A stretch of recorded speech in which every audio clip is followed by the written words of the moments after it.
So if you guys are in a similar stage in life to me where you're getting ready to have kids or have a kid on the way, and you own an 8th gen Civic, you're probably wondering, is it suitable for the car seats and whatnot, and how much room do you have? So I'm going to do a quick review on that today, being that I have some experience with this for a couple of years now. So this is Britax BeSafe 35. This is a seat you get for your newborn babies, and until they're, it's rated till they're about 35 pounds, but it's non-adjustable height, so it lays them down pretty flat. This is kind of the worst case scenario with room in the car.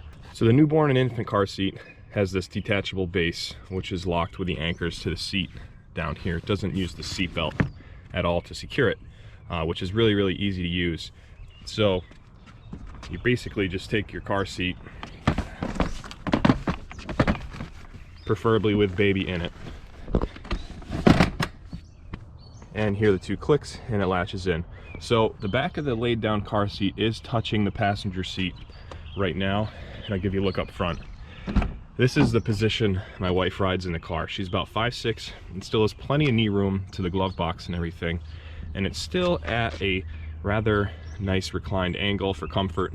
It's about the same angle as the driver's seat, but you can see, looking straight on, you lose some leg room compared to the full stroke.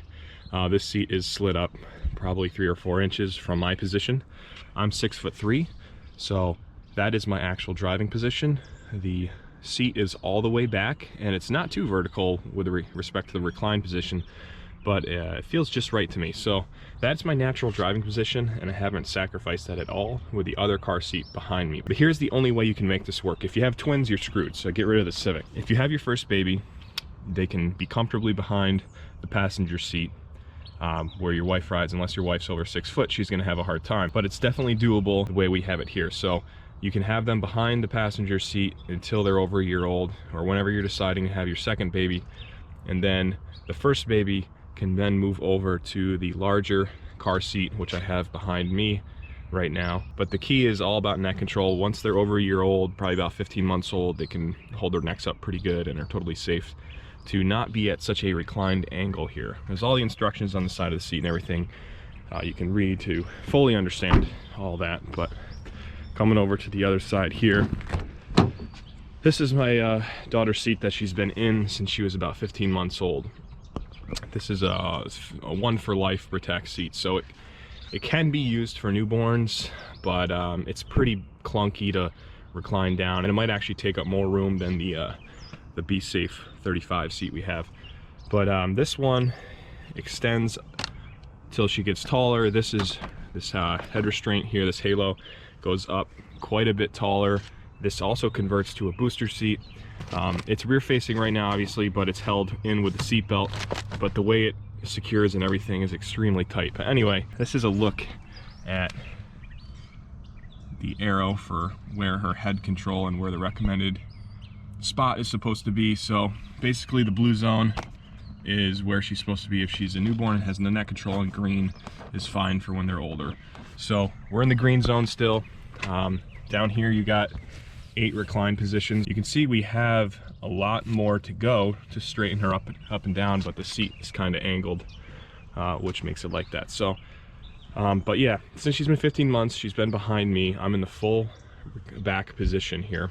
Our seats do touch.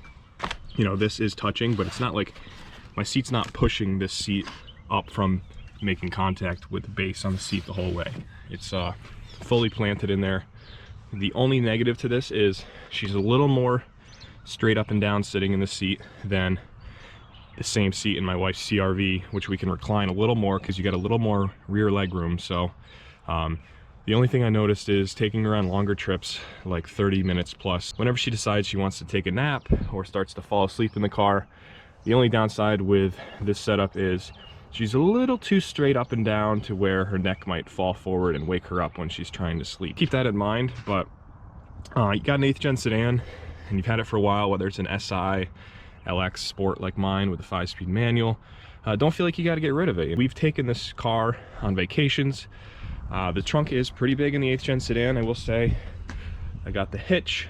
I've taken it on vacations where I've had the car loaded, the trunk loaded, and then towed a trailer, a small utility trailer with a bunch of stuff on it, portable crib. So definitely doable. Don't feel like you got to sell your 8th gen if you have kids.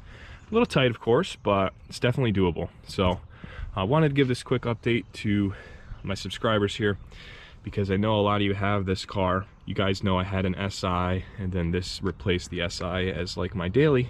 Just to take a look up front here, you can see the back of the seat is touching my seat, but we are all the way down and all the way slid back for legroom, and that's where it lands. So like I said, I'm 6'3". This is a very comfortable driving position for me in the 8th gen. This is where my legs land, knees, and it's, you know, it's as far back as I can get even without car seats in the car, so it all works out very, very well. One thing I would recommend getting is a camera back there for the kids. So instead of like a conventional mirror, I have this little $40 camera off Amazon, and you can, I have it like the wires is hidden as good as I could when I routed through for the signal all the way back. You can see it crosses down under the floor mat down here and kind of hides inside the plastics, but you can flip this up, turn it on, and have a really nice view. It's got a wide angle fisheye on that camera back there that I have in between both seats, and you can see that I can see both the kids no problem. The way the 8th gen dashboard is pretty nice as far as it has this like ledge in here. This comes with a like a foam protector to put this on, but it actually kind of sticks to the dashboard, so when you're hammering turns and stuff, this doesn't go flying around on your dashboard. It stays pretty solid there. Haven't had that move in the 2 years I've had that on this car. The nicest part about it is the way the dashboard's laid out. You got your like heads up display kind of, so you don't take your eyes off the road. You can see how fast you're going, but this is up so high as well that you're not really taking your eyes off the road when the kids are in your peripheral vision here. So I really like the layout of this car. I know the newer Civics have a big like tablet here. Hopefully you guys found this helpful. If you are getting ready to have kids, leave a like, comment, subscribe, and I'll see you guys in the next one. Thanks.